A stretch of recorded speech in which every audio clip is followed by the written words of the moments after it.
Mr. President, I'm here to tell you the American people are awake, and we're not buying what you're selling in 2012. Mia Love in her debut on the national political stage at the Republican convention. She is the mayor of Saratoga Springs, Utah, who is now running for Congress. And she joins us from Salt Lake City. Mayor Love, welcome to Fox News Sunday. Thank you for having me, Chris. You are a black woman who is a favorite of the Tea Party, and you're running to be the first female black Republican ever elected to Congress. For a lot of people who don't know you, how did you turn out the way you did? Well, my parents immigrated to this country from Haiti with $10 in their pockets, and they worked hard for everything that they have. My parents taught me that we weren't entitled to anything that we didn't own, earn, work for, or pay for ourselves. And I've taken those principles everywhere I've gone. And that's how I ended up where I am. I want to ask you about that because there's a story that when you went to college, when you were starting college, your father gave you some marching orders, which have become kind of a guiding principle for you. What did he say? Well, I took my dad with me because he's the fun parent. And he said, Mia, your mother and I have done everything we could to get you here today. We've worked hard. We've never taken a handout. You are not going to be a burden to society. You will give back. And thank goodness it didn't go in one ear and out the other. And it resonated with me, and it stuck with me. Let's go through some of the positions that you're advancing in your campaign for Congress, Mayor Love. You want to cut federal spending $759 billion by 2021, including cut food subsidies by 50% or $53 billion, and K through 12 subsidies, another $53 billion, and end college assistance, $33 billion. Question, what happens to all of those millions of people, including a lot of minorities, who depend on those programs? Well, there are different things. There are different approaches. First of all, that program I put out so that we can start a discussion. I haven't set anything in stone. I want to make sure that I hit the ground running, so we have to start the discussion. But if you take, for instance, education, we're trying to see how much debt we can actually give people, and the option that I'd like to look at is bringing the cost of tuition down so that we give more people the opportunity for higher education. Yeah, but how do you get these colleges, and I know as the father of 6 kids who I put through college, how do you get the tuitions down? Well, because federal government has just drowned out the private sector, we've got to do everything that we can because the price of tuition has gone up over 500% since the 80s. If you think about it now, there are people that can't go to college today because the price of tuition is way too high unless they're completely indebted. And so what we have to do is we can bring some of these things to a state level. We can start letting the private sector come in and compete. And I think that those will help drive the price of tuition down. That way we give more people opportunity for higher education. But Democrats say that you're being hypocritical in this call for ending subsidies for college education, noting that you list between $15,000 and $50,000 in outstanding college loans. How do you respond?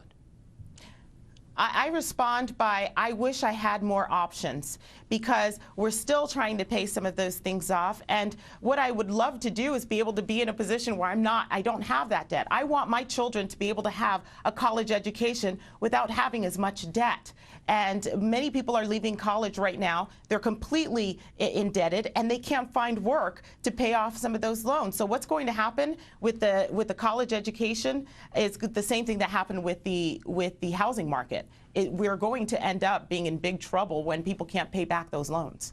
Let me talk about another subject. Democrats are accusing your party of waging a war on women, wanting to take away choice on abortion, wanting to cut federal funding for Planned Parenthood, wanting to limit access to insurance for birth control. How do you respond to these charges that Republicans are waging a war on women? Well, think about this. Under President Obama, I think women have suffered a little bit more. If you think about it, 5.7 million women are out of work. We've gone from 7% unemployment to 7.8% unemployment. I would like federal government to let me keep a little bit of my own money so I can pay for my own contraceptives if I want to. That's one of the criticisms that Republicans level back at Democrats and say all they're talking about is women's reproductive rights. They're not talking about the economy. Well, again, to me, it's about choice, and I want more free choice, more liberties than anything else. And so I think that federal government trying to bring this so-called war on women, I think it's just a way to distract from the fact that they're not talking about their failed policies. But when you when you say choice, Democrats would say your party wants to take away the choice when it comes to abortion. Well, the role that government does play is to protect life, liberty, and the pursuit of happiness. And I think that we should be protecting life. I am a pro-life person. I believe that you have more choices before somebody ends up getting pregnant. And I think it's important that we're able to have the freedom to exercise that choice. And it's up to you how you want to do that. But I don't think that we should be getting into the weeds on all of this, because I think that these are things that we teach in my own home. These are things that are private. We should just focus on the economy and what's happening with the economy. Let's talk about your record, because you have been the mayor of Saratoga Springs since 2010. Before that, you were a member of the city council. I want to ask you about your record. On the council, you voted to double property taxes. We should point out Saratoga Springs was a very small town of about 3,000, huge growth to about 16,000. Right. You voted to double property taxes. Now, as mayor, you voted to cut them back some. But are there times when it's just necessary to raise taxes? Look, our city was an agricultural city. We never set a municipal tax ever. When the housing market dropped, we were faced with a major shortfall. And so what we had to do was, first, we cut spending. We made sure that we cut 30% on some of the lower levels, 67% on the higher levels. And then our property tax, when we set it for the first time, we made sure that it pays for nothing but public safety. There is a role the government plays, and that is to make sure that we are keeping our city safe. So with that being said, we hold the highest bond rating available. I was able to lower taxes as the first year's mayor, and we are on firm financial standing. Our city is doing very well, and I think Washington can take a note from that. Well, okay, we got a couple of minutes left, and you led me in the direction I wanted to go, which is from your vantage point of Saratoga Springs. What do you think of Washington? I think Washington's broken. Look at the problems that we have today. Household incomes down $4,000. Gas prices doubled. Unemployment 8%. 14% among Black Americans. $16 trillion of debt. Healthcare premiums going up. And so we've got two choices when it comes to presidential candidates. We've got a president that wants more tax, more regulation, bigger government, and we've got somebody else, Governor Romney, who wants to champion small business. He wants to create 12 million jobs through the private sector, lower the tax rate, broaden the base, affordable education, energy independence. I think when you ask yourself two questions, am I better off than I was 4 years ago? Am I happy with the direction that this country's going? If it's no and no, then the clear choice is President Romney. And Utah supports President Romney, and so do I. If you're elected, if you're fortunate enough, and you're in a tough race right now against a Democratic incumbent congressman, you say Washington's broken. How would you like to change Washington if you come here?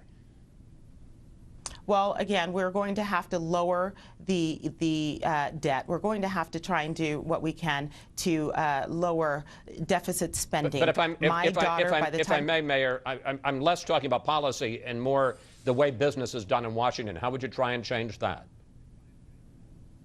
Well, I think one of the things is I'd like to see a plan come from both parties. We've got a plan that comes from the Republican Party, but it's been 3 years since we've had a plan come from the Democrat Party. We've got to start working together. You have to understand, where I come from, we run nonpartisan. I don't look at my fellow council member and say, what party affiliation are you, before I figure out what their plans are. We've got to be able to come together and find solutions instead of rhetoric and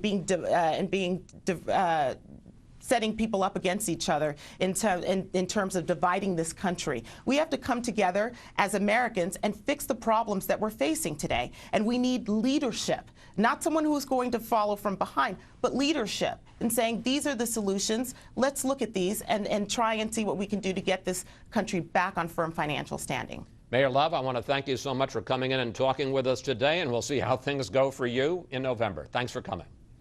Thank you, Chris.